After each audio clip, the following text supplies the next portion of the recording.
about that too much. Let's go right into the updated D&D deck profile. This deck is just either, I go back and forth on this deck on whether or not it is my favorite deck of all time or if it's one of my favorite decks of all time. I love D&D, and when I heard that there was a Fiend Link monster coming out, and I was just ecstatic. So anyway, we're going to jump in, we're going to talk about the spell cards, the monsters, and the extra deck, and I'm going to tell you kind of why you play each one of them and for what reason. So I'm going to move everything off to the side, and we're going to get right into the monsters. So the first monster we play is 3 Abyss King Ragnarok. So the reason we play him is because of his scale and monster effect. So when he's in the, I know there's 3 different ones. When he's in the scale, whenever you special summon a DD monster, or whenever a DD monster is special summoned, you can pay 1,000 life. You can take 1,000 damage and special summon that another monster out of your graveyard. But then the rest of the turn, any damage your opponent takes is halved. Then his monster effect is if he is special, normal, or special summoned to the field, you can target a deity in your graveyard and special summon that target. So basically, he's just like a bunch of Monster Reborns in one. And you can actually get both effects off in the same turn using different ways of combos, usually something along the lines of Odd Eye's Meteor Burst Dragon. So that's 3 of him. The next card we run is another pretty important card. This is 3 DD Swirl Slime, and I might as well just put him in the shot too, since they do pretty similar things. DD Necro Slime, and we'll kind of move them up.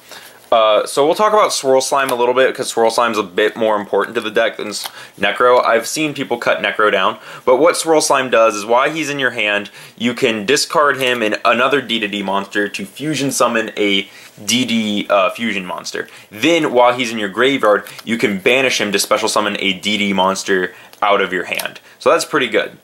Necro Slime, on the other hand, is you banish him along with other materials listed on a DD fusion monster, and you special summon them. One moment. Sorry about that.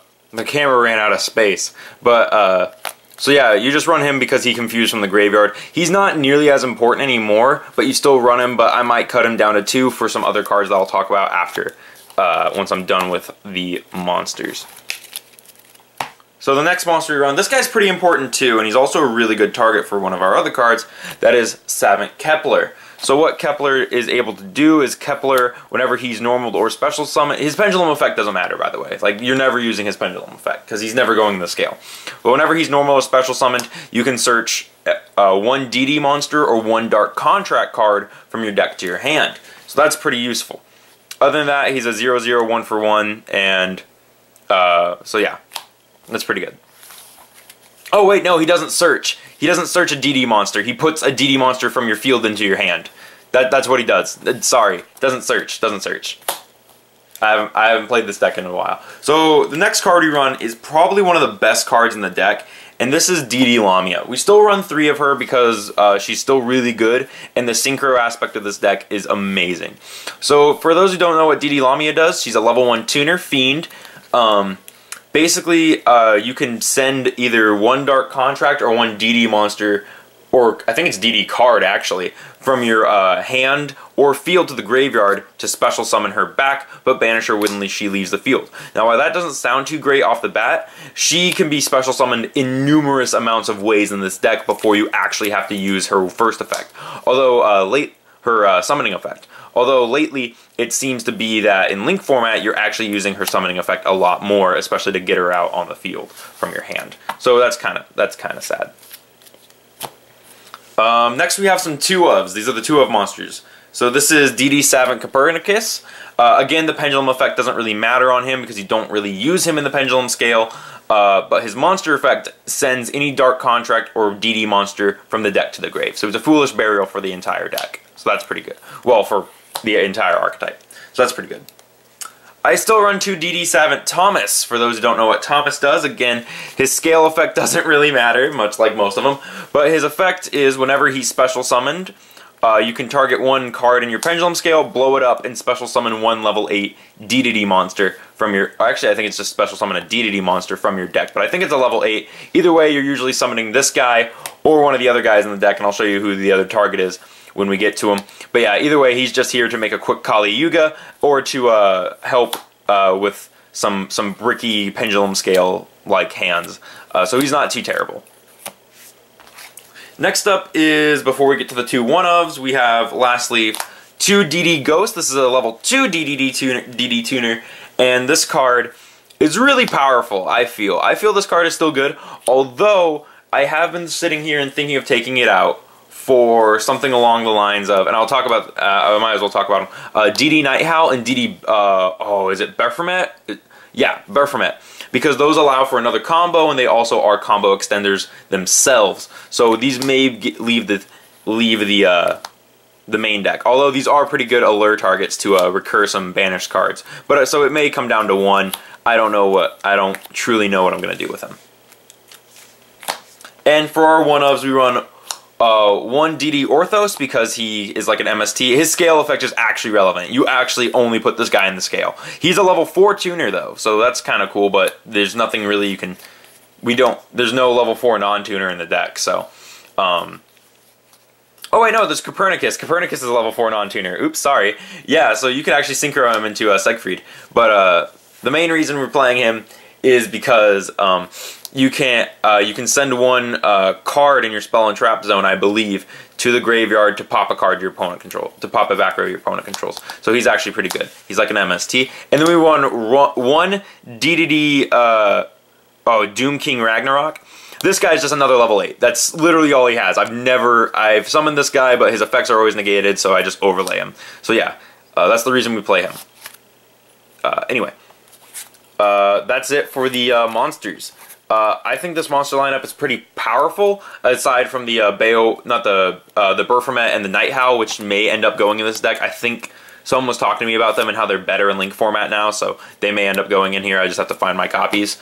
So next, let's do the spells and traps, of course. So the first spell that we run is Dark Contract with the Gate. So what Dark Contract with the Gate does is during your standby phase, you take 1,000 points of damage, but once per turn, and this is a hard once per turn, by the way, you can't stack these, you can add one DD monster from your deck to your hand. That does include DDD monsters. So that's pretty good. It's a Rhoda for the entire deck, and it's continuous. The next card, the next Dark Contract we run, and this is the only other Dark Contract in the deck, is Dark Contract with the Swamp King. What this does is this lets you fusion summon using your graveyard. It's a miracle fusion, lets you use materials from anywhere as long as you're summoning a DD fusion monster. So, pretty good card. But that's it for the contracts. Then we have the draw spells. This one's pretty important, especially since these cards don't mind being banished. 3 Allure.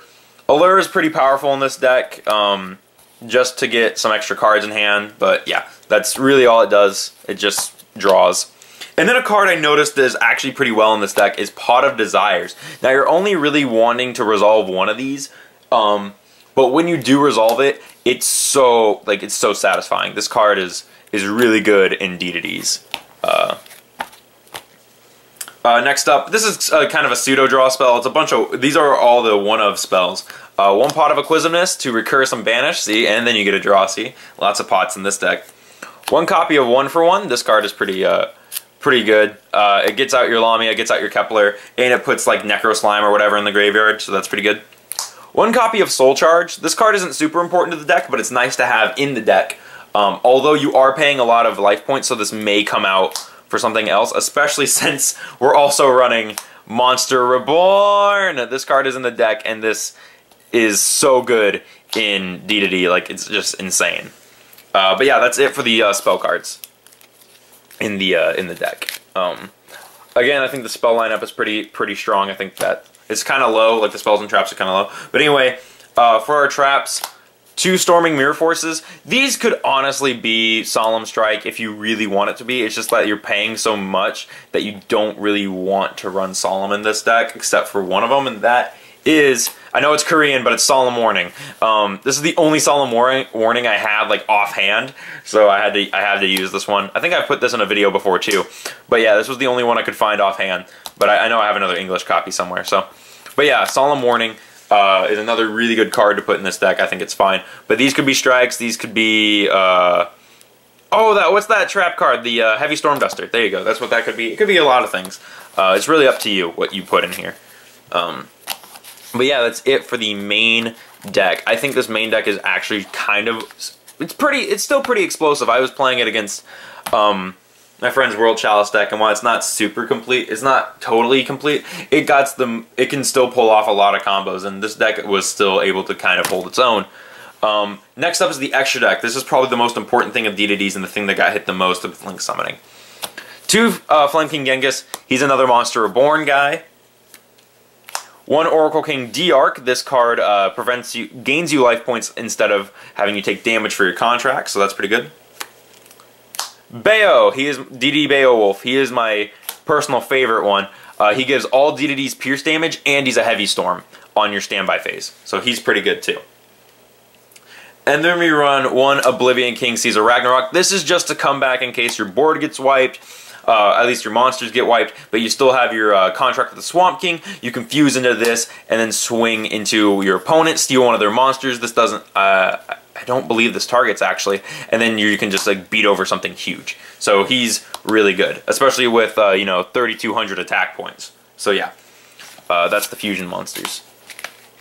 As for the DDD synchros, because the synchro in this deck is pretty insane.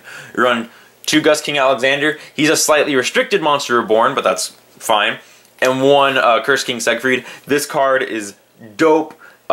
He's so good in the deck because you're still able to make him and at least Hope Harbinger on the board in the same turn, or him and Crystal Wing. It's just insane what you're able to do with this deck. Basically, if you don't know what he does, he has a quick effect to negate face-up spells, which includes stuff like Regeki, quick play spells, things like that. He can negate them. So basically, he just negates a spell card.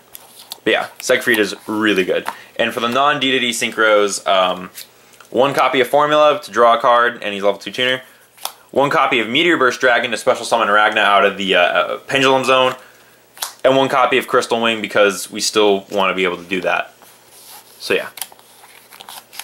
I know my sleeves don't all match, but that's just because like I put this deck together last night because I was really excited.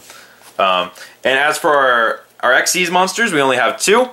That is Duodon King Kali Yuga and Hope Harbinger. You guys should know what Hope Harbinger is. He's kind of like generic, but DDD King Kali Yuga, whenever he hits the board, all other monsters on the field are negated except for him, and then you can detach 1 from him, Heavy Storm the field, and then you can also detach 1 from him to set a dark contract from your graveyard to your field. So he's pretty good.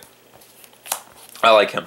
And then for our Link monsters, this card made me want to play this deck again. This card is so good in this deck. Master King Archfiend. Holy crap. I do need another one of him, but playing the 1, just going turn 1 and making him, and like, oh my god. And then you pay the 500, you dump like one of your slimes or your Lamia to the graveyard.